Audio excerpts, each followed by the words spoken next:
Firstly, I'd like to state at the very outset that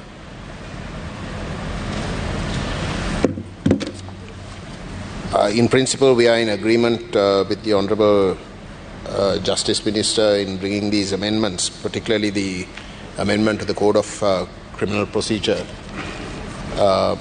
Any steps taken by the government, whether it be this government or any government, to use technology and to make the criminal justice process more convenient and more reasonable, I think in principle must be agreed upon and must be supported.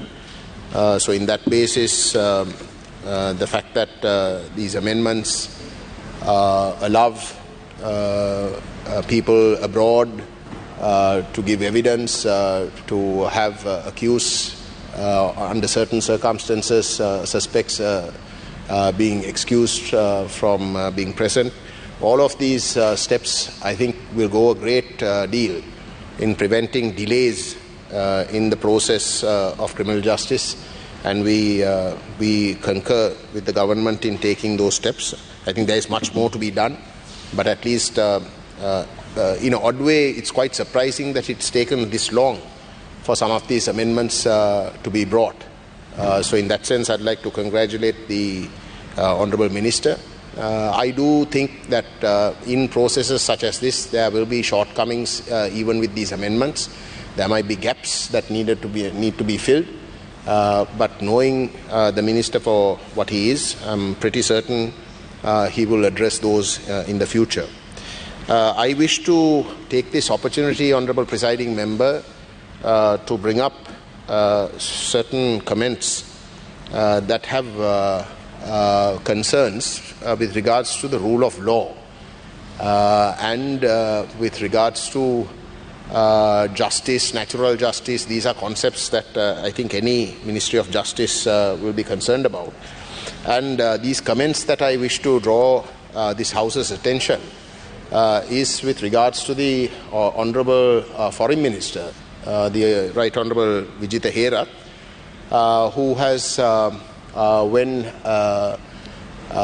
giving an interview to a private TV channel, has said, I saw the interview, it was in Sinhala, I saw the interview, so I can vouch for the veracity of the positions that I am going to state now.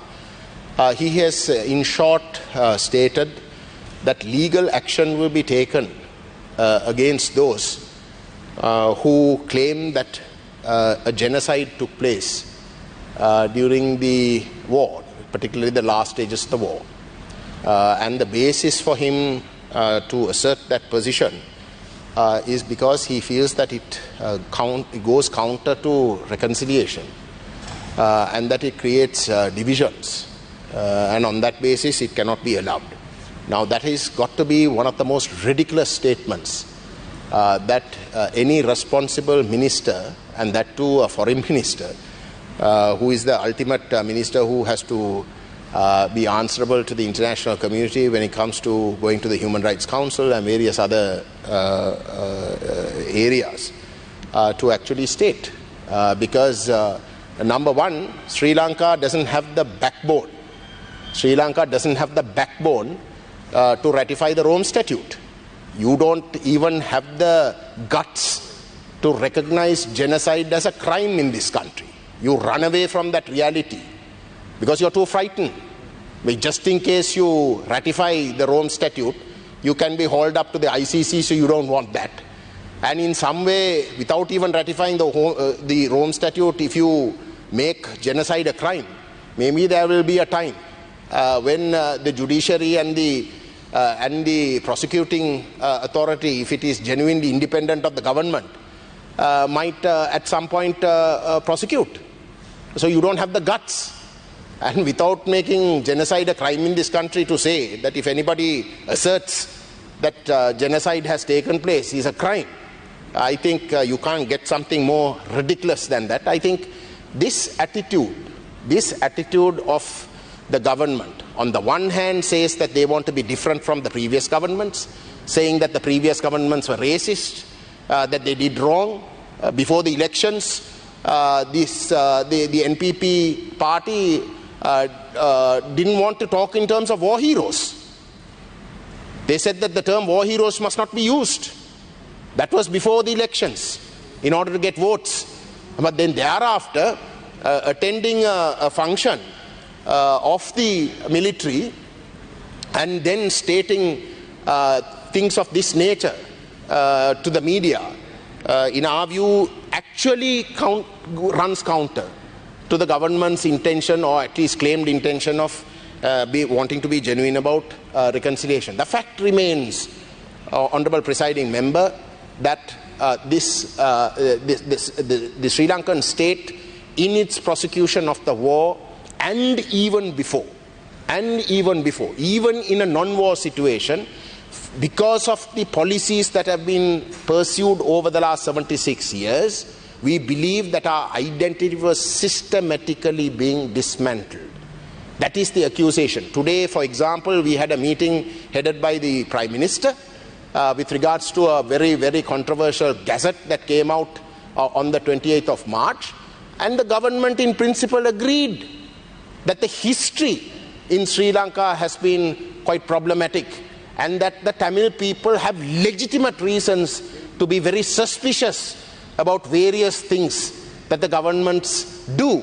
And on that basis, that particular gazette can be construed as problematic, although the government's intention was not to, in fact, apparently make it so controversial. That the fact that that gazette can be construed in that way means that that process must be rethought. We welcome that. We welcome that. So when you acknowledge the history has been so heinous to the Tamil people, to then turn around and say that you can't say that a genocide took place without even being willing to make it a crime, and then actually be willing to face prosecutions, only makes it double talk. Only makes it double talk. And I don't think the government should go down that path. The Honourable Vijitha Herath must withdraw those comments. He must withdraw those comments, because those comments are dangerous. Those comments are dangerous because it curtails free speech. It makes a mockery of human rights.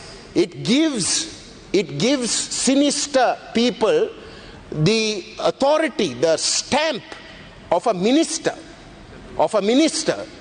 to go after people who genuinely, like myself, who believes that a genocide took place, for me to assert the fact that a genocide took place and want justice for it. Why are you running away from justice?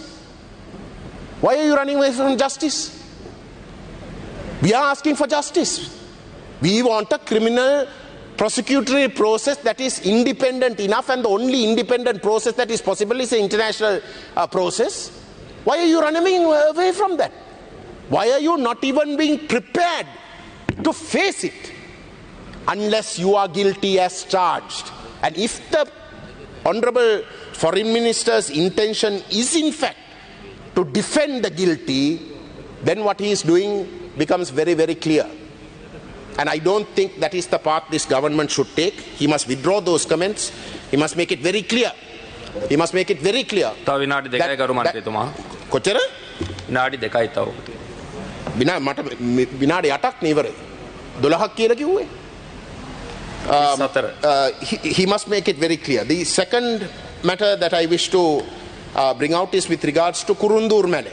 Now, Kurundur Mele is a very controversial site where the Saiva temple, which is a registered temple, by the way. It was registered under the Ministry of Hindu Cultural Affairs in Colombo in 1981, in November 12th.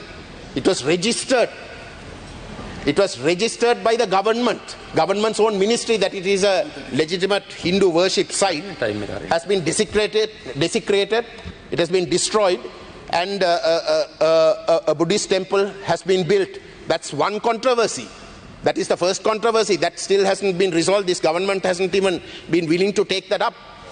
But Honorable Presiding Member, the original Gazette notification came out in the 30s under the British, declaring about 79 acres as archaeologically sensitive areas. That was a Gazette. That's the only Gazette to date that is available with regards to Kurundur Mele. Right? After that, during the Gotabaya Rajapaksa government, the archaeological department wanted to take over a further 340 acres, saying that it should belong to the Kurundur Mele Vihare. Kurindu Vihare. And they earmarked 340 acres.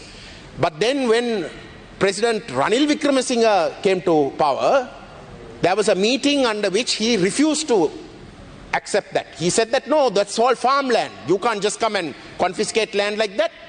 And he said that that must be allowed to be farmed.